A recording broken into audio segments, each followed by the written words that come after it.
মা হাজেরা বলে ফেললেন, আল্লাহর খলিল তাহলে পিছনের থেকে শুনিয়ে যান, যাইবার আগে আমি হয়তো একটু অপরাধ করতে পারি, কারণ আমি সেকেন্ড বিবি,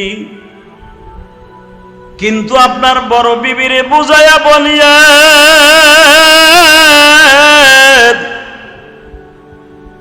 যদি কখনো মন চায় আপনার সন্তান আপনি দেখে যায়। আল্লাহ কি পরীক্ষায় তুমি আমারে ফেললা?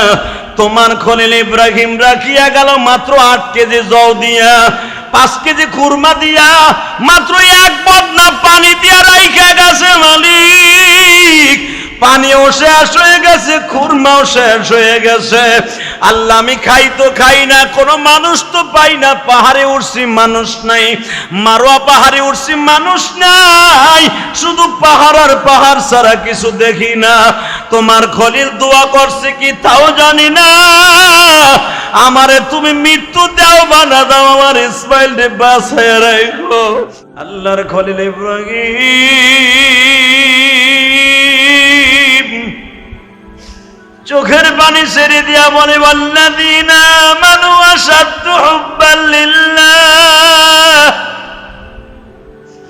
আল্লাহ তুমি কি আমারে ভালোবাসার খাতা পরীক্ষা হাতে দিছো, কলমটা হাতে দিছো? মনে মনে ভেবেছো আমি ইসমাইলকে বৃদ্ধ বয়সে পাইছি, তোমারে ভুলে গেছি।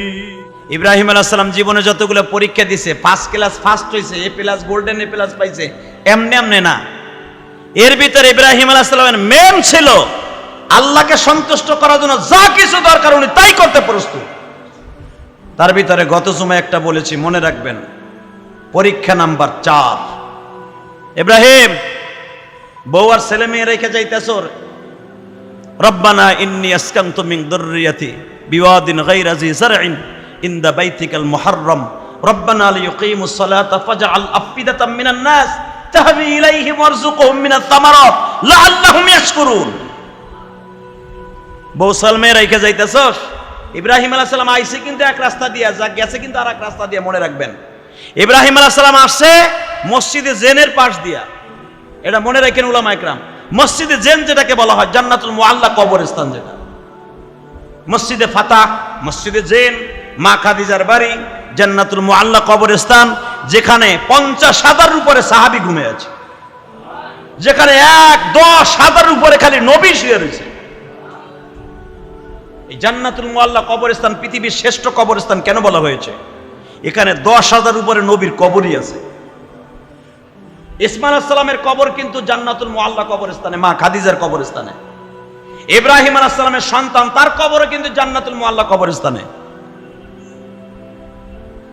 তো ইব্রাহিম আলাইহিস সালাম আসছে এখান দিয়া, গেছেন কিন্তু ইব্রাহিম খলিল রোড দিয়া। কেউ বলেন আসছেন ইব্রাহিম খলিল রোড দিয়া, গেছেন কিন্তু ওইখান দিয়া। কিন্তু যেখান দিয়ে গেছে ওই জায়গাটাই পৃথিবীতে ইতিহাস রয়ে গেছে। মেরে ভাই দোস্ত বুজুর্গ, ইব্রাহিম আলাইহিস সালাম যখন মা হাজেরারে রাইখা যায়, হাজেরা কিন্তু বারবার বলেছিল, আপনি কি আমার জন্য আমার পরে রাগ করে রেখে যাইতেছেন, না আপনার বড় বোর কোথায় রেখে যাইতেছেন? ইব্রাহিম আলাইহিস সালাম এক আঙ্গুল দিয়ে বলেছিলেন, একমাত্র আল্লাহর জন্য, আল্লাহর ইশারায় আমি রেখে দিতেছি। আঙ্গুল হলো ইশারা, মুশারুন ইলাইহি আমার আল্লাহ, ইশারা দেখায় দিলেন একমাত্র আল্লাহ, আল্লাহর জন্য আমি তোমার রেখে যেতেছি। মা হাজেরা বলে, আপনি যদি আঙ্গুল দিয়ে দেখাই দিয়ে যাইতে পারেন, আঙ্গুল দিয়ে দেখাইতে পারেন, মুখ দিয়ে কথা বলতে আপনার কষ্ট হয়, যাইবার আগে একটা কথা শুনে যান আল্লাহর খলিল। সেই কথাটা হলো, যেই আল্লাহ আপনাকে রাইখা যাইতে পারে, রাখার কথা বলতে পারে, ওই আল্লাহ আমাকে দেখেও রাখতে পারে। একটা মহিলার ঈমান দেখছেন, একটা মহিলার ঈমান দেখছেন, এটা যদি আমার বউ হইতো আর আপনার বউ হইতো, প্রথম ছোটে বাংলা বকা দিত। কথা বলেন না কেন? বাংলা বকা বুঝেন না? বাংলা বকা না গেলে রেল স্টেশনে যাবেন, কমলাপুর রেল স্টেশনে, ওখানে যে কিছু মুখস্থ করে আসবেন। এই মুসলমান, এটা যদি আপনার আমার বিবি হইতো, প্রথম ছোটে বলতে এখানে গাছ নাই, আর কোরআনে আল্লাহ বলতেছেন গায়র যারইন, এখানে কোনো জারাআত নাই, ফসলাতি নাই, এই জায়গাটা রেখে যাইতেছে মাত্র 6 মাস অথবা 1.5 বছর, 1 বছরের পোলা, খাওন নাই, দাওন নাই, মানুষ নাই, দাবন নাই, কিচ্ছু নাই। চারিদিকে ধুধু বালুর চর, পাহাড় আর পাহাড়। এই জায়গায় যদি আপনার আমার বউরে রেখে যেতাম, আল্লাহু আকবার, আল্লাহু আকবার, এটা কোনোদিনও সম্ভব না। কিন্তু মা হাজার আস্তে করে বলে ফেললেন, যে আল্লাহ আপনারে কথা কইতে না করছে, যাওয়ার সময় একটা কথা শুনে যান। আপনি মুখ দিয়ে বলতে কষ্ট হয়, হাত দিয়ে দেখাই দিয়ে যান, যাওয়ার সময় শুনে যান, যে আল্লাহ আমারে রাইখে যেতে কইছে, আল্লাহ আমারে নিজে দেখেও রাখবে। কিন্তু একটা কথা শুনে যান, ইব্রাহিম আল্লাহর খলিল, ও ইসমাইলের বাবা, শুনে যান, একটু দাঁড়ান। ইব্রাহিম মাথা ঝুলাই বলে, দাঁড়ানো যাবে না। মা হাজারা বলে, আমার দিক তাকাইতে হবে না, আপনি শুধু তাকাইতে হবে না, শুধু আমার দিকে খালি একটু উঠটারে দাঁড় করান, আমি যা বলি শুনে যান। ইব্রাহিম তাও মাথা ঝুলাইলেন, দাঁড়ানো যাবে না, তাকানো যাবে না, এখানে তোমার লগে পীড়িত করার টাইম নাই। কারণ আমার এখানে ইন্টারভিউর মাঠে আমি নামছি, আমি পরীক্ষার খাতা আমার হাতে, কলম আমার হাতে, আমি পরীক্ষা দিচ্ছি, পাশ করবো কিনা আমি জানি না। মা হাসেরা বলে ফেললেন, আল্লাহর খলিল তাহলে পিছনের থেকে শুনিয়ে যান, যাইবার আগে আমি হয়তো একটু অপরাধ করতে পারি, কারণ আমি সেকেন্ড বিবি, কিন্তু আপনার বড় বিবিরে বুঝাইয়া বলিয়া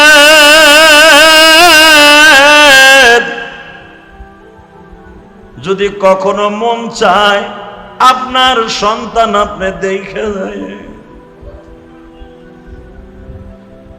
আল্লাহর খলিল ইব্রাহিম চোখের পানি ছেড়ে দিয়া বলে, ওয়াল্লাযীনা আমানু আশাদ্দু হুব্বান লিল্লাহ,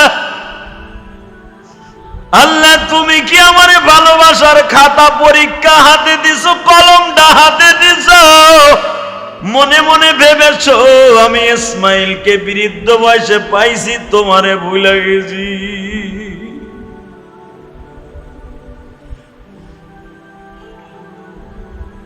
তাকাবো না, তাকাবো না, চলছে ওর চলছে।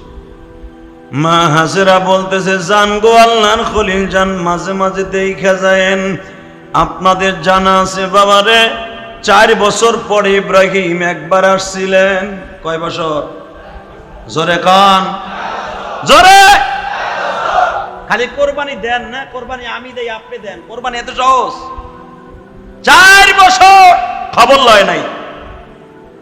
এখানে জমজম কূপ হইছে, ওই যে রব্বানা লিইয়ুকিমুস সালাতা ফাজআল আফিদাতাম মিনান নাস তাহবি ইলাইহিম ওয়ারযুকহুম মিনাস সামারাত লাআল্লাহুম ইয়াশকুরুন। আমার বউরে আর ছেলেরে রাইখা গেলাম, এই দুইজন তুমি দেইখা রাখো, নামাজি বানায়ো, এগো খাবারের ব্যবস্থা তুমি করে দিও। ওয়ারযুকহুম মিনাস সামারাত, এখানে কোরআনে আসছে কিছু ফল গাছ লাগায় দিও, নালে বাঁচবো কেমনে ওরা? তুমি রাইখা যাইতে কইছো, রাইখা গেলাম। কথা কইতে না কইছো, কথা বলি নাই। পিছনে তাকানো যাবে না, তাকাই নাই। তুমি কি ভাবছো তোমার ভুলে গেছে আমি? না, এইরকম পোলা কোটি কোটি তোমার রাস্তায় জবাই দিব, কিন্তু তোমারে আমি ভুলে যেতে পারবো না। উনি কে কে কে কে? আর এটার কারণও আছে মিয়া। সালে মুকাদ্দারের জবটা দিয়ে দে, উলামা একরাম বুঝবে সালে মুকাদ্দারের জব কাকে বলে। কারণও আছে, এত কঠিন হওয়ার কারণ আছে। আল্লাহ ফেরেশতাদেরকে নিয়ে মিটিং বসছে, ফেরেশতারা বলতেছে, আল্লাহ এই যে তোমার ইব্রাহিম তোমার ভুলে গেছে, দেও পোলারে কোলে নয়, পেটে নয়, চুমা দেয়, আর এক দিনের মধ্যে 1000 চুমা দেয়, তোমারে ভুলে গেছে। আগে তো পাথরে চুমা দিত, দিন দেয় 24 ঘন্টা কানতো, ছাগলরে চুমাইতো, অমকরে চুমাইতো, আর খালি কইতো আমার একটা বাচ্চা দেও না আল্লাহ দেও না, এখন দেখছো তোমার ডাকে না। আল্লাহ কইতে কি মনে করতেছ, ইব্রাহিম আমার ভুলে গেছে না? তো দেখ কারে বেশি ভালোবাসে, পরীক্ষা হয়ে যায়। পরীক্ষা নামাই দিলাম, নামাই দিয়া তুমি সব করতেছো, কিন্তু আমার পোলারে আর আমার বউরে রেখে গেলাম। আমার বউরে তুমি দেখে রাখবা, নামাজি বানাবা, আর তাকে খাবারের ব্যবস্থা তুমি করবা। আপনারা জানেন ছোট্ট 6 মাসের বাচ্চা, 6 মাসের বাচ্চা গুড়মুড়ি দিয়ে গুতা দিছে, জমজম হয়ে গেছে। আরে সুবহানাল্লাহ বিহামদি। আর এই স্মৃতি ধরে রাখার জন্য প্রত্যেকটা হাজির এখানে দৌড়াইতে হয়। কথা কর না কে? সবুজ বাতির এখানে আসলে পাথর পাহাড় কিন্তু অতটুকি, এখন যে বড় করছে এটা ভাঙিয়া করছে, হাজিরা ধরবো না। যদি অতটুক জায়গা দৌড়ানোর জায়গা রাখতো স্পেস, প্রতিদিন হাজি মরতো কয়েক হাজার। এখন দৌড়ার লাগে প্রায় 1 কিলোমিটার, 1 কিলোর থেকে অল্প কম। কিন্তু দৌড়ানোর জায়গা কিন্তু ওইটুক যেখানে জোরে দৌড় দেন, জোরে দৌড় যেখানে দেন এই কুদাকুদি এই জায়গায় এই ঢুকালো দৌড়ানো সুন্নাত, এই ঢুকালো দৌড়ানো ওয়াজিব। কিন্তু বাকি যে 1 কিলোমিটার আপনার আমি দৌড়াই এটা এক্সট্রা। কেউ যদি ওহিন্দা ঘুরে আয়া পড়ে আপনার কিন্তু ওয়াজিব নষ্ট হবে না, এটা আপনি জানেননি। খালি ওই যে সবুজ বাতির ওখান থেকে ঘুরে, এই জন্য সবুজ বাতির ওখানে এমন ভাবে কলার সুবল লাগাই দিয়েছে আপনি ঘুরে হার সিস্টেম নাই, ঘুরতে হলে সেই জায়গা ঘুরে আইতে হবে। বাজানরে দেখেন একটা মহিলার দৌড় আমার আল্লাহ কেমন ভাবে কবুল করলেন। একটা বাচ্চার গুরমুড়ার আঘাত এমন জান্নাতি পানি বানায় দিলেন, কিয়ামত পর্যন্ত এই পানি যদি কেউ খায় বাবা শুধু পিপাসা নিবারণ হবে না, খাবার তৃষ্ণাও মিটিয়ে যাবে। আমি ইলিয়াসুর রহমান জিহাদি নিজের কথা নিজে বলি, 2004 সালে আমার জীবনে প্রথম যখন হজে যাই তখন তো একবারে যুবক মেয়ে, আমি কেবল দাওরা পাস করছি। 2001 সালে কেবল শিক্ষকতা শুরু করছি, 3 বছর পরেই তো হজে গেলাম 2000 জীবনে। তাহলে আপনি হিসাব করেন 18-19 বছর বয়সে লেখাপড়া শেষ করছি, 3 বছর পরে যদি বয়স কয় বছর বয়স হয়েছে আমার। 2004 সালে জীবনে প্রথম হজে যাই, সেখানে শক্তি কত, তখন তোর পাহাড় আসল পাহাড় আমি দেখেছি, আমি গুনাহগার। ছাপা মারোয়া যে আসল পাহাড় ওই সময় আমি দেখেছি চোখ দিয়া, তখন পাহাড়ের উপর উঠে আবার দৌড়ে যেতাম। ও একবারে পাহাড় ছিল অন্তত 200 ফুট উঁচা, তখন আমি এই চোখ দিয়ে দেখছি 2004 সালে আসল পাহাড়, উঠে উঠে বয়ে থাকতাম, হাজার হাজার হাজিরা বয়ে থাকতো, এই জন্য ভেঙে ফেলাইছে। বাজান রে আমি তখন মনে মনে ভাবছি আর কাবা ঘরের দেখবেন একবারে হজরে আসওয়াদ সোজা হলো হজ সেই ছাপা পাহাড়টা, মারোয়া হইতেছে আবু জেহেলের বাড়ির কেবলই উঠানে, এই আবু জেহেলের বাড়িটা ছাপা পাহাড়ের ঢালুতেই ছিল আবু জেহেলের বাড়িটা। বাজান রে মা হাজেরার কথা আমি সেই সময় ভেবেছি, এখন আপনি কিন্তু হাজেরার ইতিহাস খুঁজাও পাবেন না, সব ভাঙ্গা ফেলাইছে। আমার আল্লাহ বলে হাজেরা রে, তোর স্বামী যখন আমার কাছে রাইখা গেছে আমি তোর স্মৃতি ধরে রাখবো, তোর স্বামীর স্মৃতি হয়তো একটা ধরে রাখবো কাবাঘর, আর তোর স্মৃতি এমন ভাবে ধরে রাখবো আমার বান্দাগুলা যখন একটা করে পানি 1 গ্লাস পানি পান করবে সারাদিন না খাইলেও তার শরীরে কোনো ক্লান্তি আসবে না। আমি 1 দিন 1 রাত শুধু জমজম খাইয়া তপ করছি, 1 দিন 1 রাত। যদি বলেন কেমনে, আমার কাছে 5 বোতল জমজমের পানি ছিল, সেই আরাফার মাঠের থেকে হাঁটা শুরু করছি, এ তো আপনারা সবাই জানেন। মুজদালিফা এখন তো খাওয়ান যেভাবে দেয় এইভাবে খাওয়ান তখন দিত না 2004 সালে, এই চোখ দিয়ে দেখছি মুজদালিফায় কেউ খাওয়ান দেয় না, এই আরাফার মাঠে যা খাইয়েছি মুজদালিফা আরাফাতে খাইয়েছি। সেই দুপুরে হাঁটা শুরু করছি, আসতে ভিড়ের মধ্যে আসতে আসতে বাইজে গেছে রাত 11টা, কিচ্ছু খাই নাই, শুধু জমজমের পানি খাইছি। পরের দিন শয়তানরে পাথর মাইরা তাবুতে চলে আইছি, তাবুতে মনে করছি খামো, তাবুতে কিচ্ছু নাই, তাবুতে কিচ্ছু নাই। ওই দিন গেছে, রাত গেছে, পরের দিন শয়তানরে আবার পাথর মাইরা, ছোট মাইজা শয়তানরে মাইরা মক্কায় যে তারপরে খাইছি। এখন যেরকম গাড়ি আছে এভেলেবেল গাড়ি ছিল না তখন, পায়ে হাইটা যায় 17 কিলোমিটার রাস্তা পায়ে হাইটা যায় 1.5 দিন পরে খাবার খাইছি। কিন্তু বিশ্বাস করে আল্লাহর জাতের কসম করে বলছি, এই 1.5টা দিন যে শুধু জমজমের পানি খাইয়া রইছি, আমার ভিতরে যারা পরিমাণ কোনো ক্লান্তি আসে নাই। আমি আল্লাহর কোরআন এবং তাফসীরের মুমাসসাল্লাহু আমি মিলাইছি যে জমজমে শুধু পানির তৃষ্ণা মিটায় না, খাবারের তৃষ্ণাও মিটায়। এটা আমি আমার দিক দিয়ে বললাম, আল্লাহর কসম করে বলছি, এই 1.5টা দিন যে আমি খাইলাম না, কিছু করলাম না, একটু ক্লান্ত হই নাই, একটু দুর্বল হই নাই, ক্ষুধাও লাগে নাই। মা হাজেরা তো যখন জমজমের প্রথম কুয়া হয় তখন তার গাছ ছিল না, জমজম আবিষ্কার হওয়ার পরে মা হাজেরা 1 গ্লাস পানি একটা পাথর রাইখা দিছে, এর ভিতরে কাকে একটা খেজুরের বীজ আইনা দিছে, আর একটা পাথর দিয়ে চাপা দিয়ে 1 লোটা পানি ঢেলে দিছে। 1 সপ্তাহ পরে খেজুর গাছ হইয়া, খাজুর পাইকা, আপেল পাইকা, টমেটোর পাইকা, কদু গাছ হইয়া, লাউ হইয়া, লাউর পাতা হইয়া আল্লাহ হাজেরার সামনে প্রেজেন্ট করছে। কিন্তু পানি হওয়ার গাছ হয় নাই। গাছ হতে হলে সেখানে পানি লাগবে। প্রথম 12 দিন পর্যন্ত মা হাজেরা কিচ্ছু খায়নি, শুধু সন্তানটারে বুকে নিয়ে কাঁদছে। আল্লাহ কি পরীক্ষায় তুমি আমারে ফেললা? তোমার খলিল ইব্রাহিম রাখিয়া গেল মাত্র 8 কেজি জও দিয়া, 5 কেজি খুরমা দিয়া, মাত্র 1 বদনা পানি দিয়া রাইখা গেছে মালিক। পানিও শেষ হয়ে গেছে, খুরমাও শেষ হয়ে গেছে। আল্লাহ আমি খাই তো খাই না, কোনো মানুষ তো পাই না। পাহাড়ে উঠছি মানুষ নাই, মারোয়া পাহাড়ে উঠছি মানুষ নাই, শুধু পাহাড় আর পাহাড় ছাড়া কিছু দেখি না। তোমার খলিল দোয়া করছে কি তাও জানি না, আমারে তুমি মৃত্যু দাও বানা দাও, আমার ইসমাইল রে বাঁচায় রাখো। কারণ আমার স্বামী আমারে যখন তাইবে যখন সবর করি আমারে বলছিল সায়রা রে হাজেরা রে তুমি কেমন থাকবা না থাকবা আমার দেখার বিষয় নয়, আমার কলিজার টুকরা ইসমাইলের যেন কোনো কিছু না, আমার স্বামীর আমানত আমি কেমনে বাজাও। আল্লাহ আমার জন্য খাবারের দরকার নাই, তুমি ইসমাইলের জন্য খাবারের ব্যবস্থা করে দাও। এই তাফসীরের দ্বারা বোঝা যায় পৃথিবীতে মা জীবনকে বাজি রাখা সন্তান রে বাজায় গো বাবা। মার স্তনে দুধ নাই গো, হাজেরার শরীরে পানিও নাই, পানি না থাকলে দুধ আসে কই থেকে? ইসমাইলের গালের মধ্যে স্থানটা যখন দেয় জিহ্বা দিয়া ধাক্কা দিয়া সরাই দিয়া বলে মা গো তোমার স্তনে দুধ নাই গো মা। মরুভূমির উত্তপ্ত মরুভূমির উপরে বাচ্চাটারে শোয়াই দিয়ে কলিজার টুকরা ইসমাইলের শোয়াই দিয়া কান্দে আর বলে মালিক আমার ইসমাইলে তুমি বাঁচাও।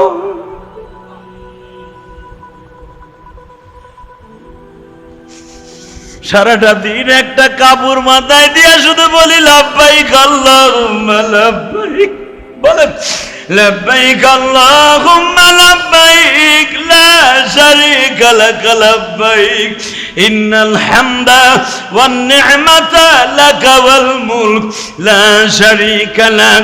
বাবা জীবনে যারা হজ করতে যাইতে পারেন নাই তারা আমার সাথে মিষ্টি ভাষায় বলেন লাব্বাইক আল্লাহুম্মা লাব্বাইক লাব্বাইক লা শারীকা লাক লাব্বাইক ইন্নাল হামদা ওয়ান নি'মাতা লাকা ওয়াল মুলক লা শারীকা লাক। আমার মা তোমার মা হাজেরা কান্দে গো, আল্লাহর চোখের পানি মা হাজেরার চোখের পানি আমার মওলার দরিয়ায় বাবা ঢেউ শুরু হয়ে গেছে। আল্লাহর কলিজায় ঢেউ শুরু হওয়ার আগে সমস্ত ফেরেশতাদের কলিজায় বাবা তুফান শুরু হয়ে গেছে। আল্লাহ তুমি দেখো একটা মহিলা হাজার হাজার মাইলের মধ্যে কোনো বাড়ি নাই ঘর নাই, আল্লাহ শুধু মরুভূমির মধ্যে মহিলাটা কেমনে বাঁচবে দেখো, একবার সাপায় যায় আর একবার মারওয়ায় যায়, জোরে জোরে চিল্লায় আর বলে তোমরা কি কেউ আছো আমার স্বর্ণের পুতুলটারে বাজায়, তোমরা কি কেউ আছো আমার এক বন্দি বালি দিবা। এতদিন হয়ে গেল আমি গোসলটাও করতে পারি না, আল্লাহ তুমি যদি একটু বৃষ্টি দিতা তাও আমি বৃষ্টির পানি জমা করতাম, তুমি কি আমার পরে এতই বেজার হয়ে গেল একটু বৃষ্টি পর্যন্ত দেও না। বাজানরে দেখবেন এই জন্য মিনা মুজদালিফা আরাফায় অধিকাংশ সময় বৃষ্টি হয়। বৃষ্টি হল আল্লাহর রহমত, আল্লাহর কুদরতি রহমতি বরকতি পানি নাজিল হয়। মা হাজেরা চিল্লায় আর দৌড়ায়, কাজ হয় না, হঠাৎ করে দেখে জম জম করে পানি বের হচ্ছে। জমজম মানে তুফান, ফিলকি দিয়া ফোয়ারা দিয়া ফিলকি দিয়া পানি বের হচ্ছে। হাজেরা দৌড়ে আসলেন, সন্তানটা টান দিয়ে বুকে নিয়ে সুমা দিয়া কয় এই পানির তোর ওসিলাই হইছে, এই পানি তোর বরকত। তাড়াতাড়ি মা হাজেরা বাদ দিয়ে দিলেন, যদি না বাদ দিতেন মুফাসসিররা লেখেন সারা পৃথিবীতে জমজম চলে যাইত, পাহাড় পর্বত কুলাইতো না, পুরো মক্কা নগরী ভরে যাইত। মা হাজেরা বলে ফেলেন জম জম, মানে থাইকে না, উস্কুত, থাইমা যা। জম জম এটা কিন্তু আরবি শব্দ না, এটা হলো সুরিয়ানি ভাষা। জম জম এটাই আল্লাহ খাস করে দিলেন জমজম, মুয়ে জম জম। এই মুসলমানের বলা সুরিয়ানি ভাষায় মা হাজেরা বললেন জম জম, থাইমা যা, থাম থাম থাম। জমজম তো পারি না, জমজম তো থাইমা যাওয়া, জমজম মানে থাইমা যা, জম জম, থাইমা যা। থাইমা গেলেন, মা হাজেরা বাদ দিলেন, যেই বাদ কিয়ামত পর্যন্ত এইভাবেই আছে। যদিও সংস্কার হয়েছে, কিন্তু মা হাজেরার বাত এখনো আছে, মাটির নিচে এখনো আছে। মেরে ভাই ও দোস্ত বুজুর্গ, কোরবানির ইতিহাস কোরবানির দিনই হবে। ইব্রাহিম আলাইহিস সালাম এই কষ্ট করে বউ সালমে রাইখা যাওয়ার পরে 4 বছর পরে আইছে, 8 বছরে মাথা আবার আইছে, 12 বছরের মাথা আবার আইছে। এর ভিতরে 12 বছরের মাথায় আইসে যে সন্তানরে কোলে নিছে, কিন্তু আরো যে 2-3 বার আসছে, একটা বার কোলেও নেয় নাই। ইসমাইল বারবার বলছে, আব্বা এই মক্কার সব মানুষগুলো সন্তান বাবার কোলে উঠে, আমি কি অপরাধ করছি? তুমি 2 বার আসলে, একটা বার আবার কোলে নিয়ে এলা, তাহলে তুমি কি আবার শতালু বাবা? মা হাজেরা কোলে দিয়ে টান দিয়ে একটা চটকানি মেরে দিলেন,